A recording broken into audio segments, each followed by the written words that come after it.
Good morning, people. How you all doing? Thank God it's Friday. Trust your week is going fantastic. And as usual, Friday is our review day, right? At least start of the weekend, which we need to review what's been working for us, what's not been working for us, what we need to improve, and what we need our area of focus going into the following week. Next week, we're counting down. After next week, we're going to actually have 2 more weeks in the month of August. Wow.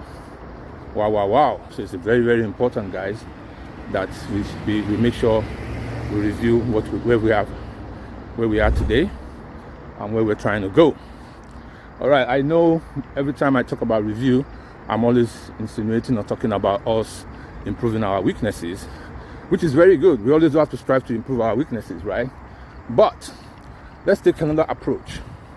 Let's take an approach of, rather than improving our weaknesses, we outsource our weaknesses and focus on our strengths to increase our productivity. What do you all think about that? Because when we're doing what we like doing, tendency for us to stay motivated is very high. When we're doing what we don't like doing, it's always an intention for us to want to do it. So I'm thinking, and it is actually that's what works for me anyways. Like I've said it many times, I don't really focus that much on my weakness. I identify my weakness so I can outsource it, so I can let people that are good in that field take care of it, while I focus my energy on my own strength. So that way, my contribution and my actions are continuously productive, right? So there are what I call the 5 W's and 1 L approach that I use to focus on my strengths. And these are very simple, and I'm going to share with all of you.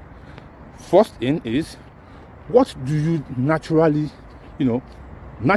what do you do? Naturally, what are you about? What effort or what thing is it that you do that you can do effortlessly? What is that thing that others struggle with that with you do it effortlessly? That's your strength. You need to first and foremost identify that. That's the first thing you do. Once you're able to identify that thing that is unique, not necessarily unique to you alone, but at least it's something that you're very proficient in, that is your strength. And that is where you want to start focusing your energy to be more productive. Let's say, for instance, in your business, your strength is thinking for the business, or your strength is doing the business. Then why don't you outsource all the other departments and focus on making sure your strength gets better and better by the day? That will definitely improve, because once you, the business owner, are producing at their optimal level, it's a strong motivation for your team to produce at optimal level, especially if they've all been brought in based on their strengths. You see, now you're having a culture focused on strength versus weaknesses, because you don't hire people now based on their weakness. No, you hire them to come and fill a position of strength that they have, attribute of strength that they have. You hire them based on that. Okay.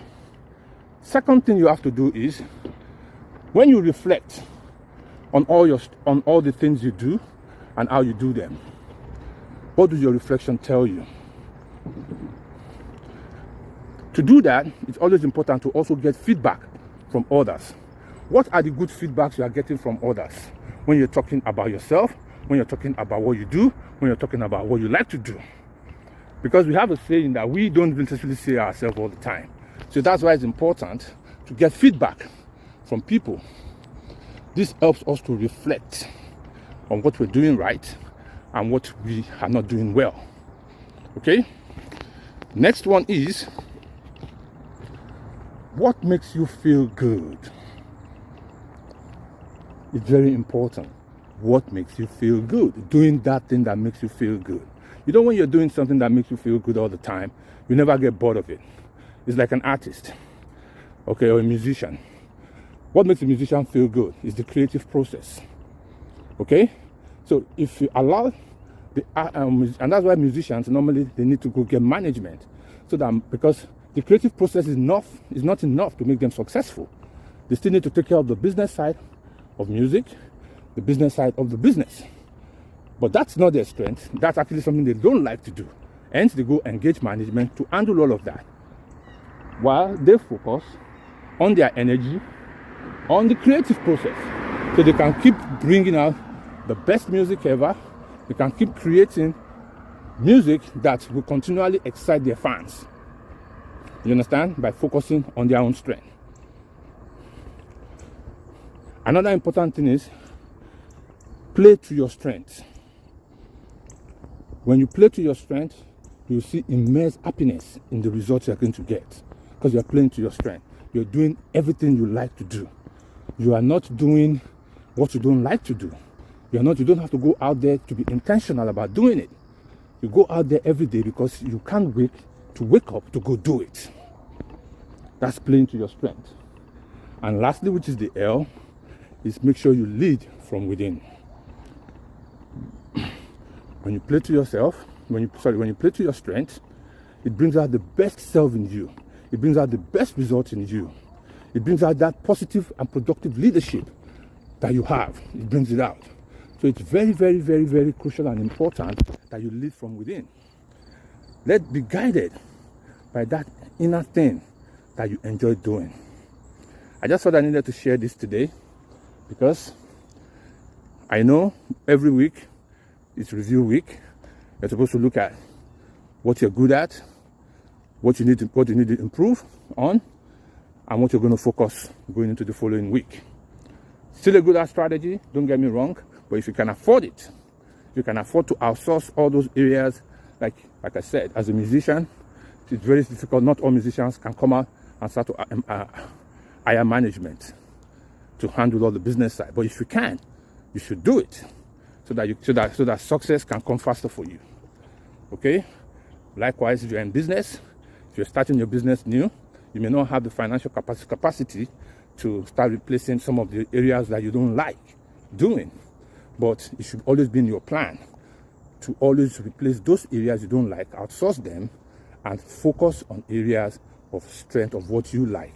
Because that's the only way you can bring optimal productivity to your project, to your business, or to your company. All right? So guys, don't forget, review. Make sure you do a self-audit on yourself, on your business. Review everything you've been doing so far, and then take action. Take action. I know a lot of people have been taking action. A lot of people have been getting tremendous results, but don't stay complacent. Don't stop, because now you've gotten some comfortable results. You shouldn't stop there. You should be continually taking action. All right? Stay blessed. Enjoy the rest of the weekend. I'm The Switch.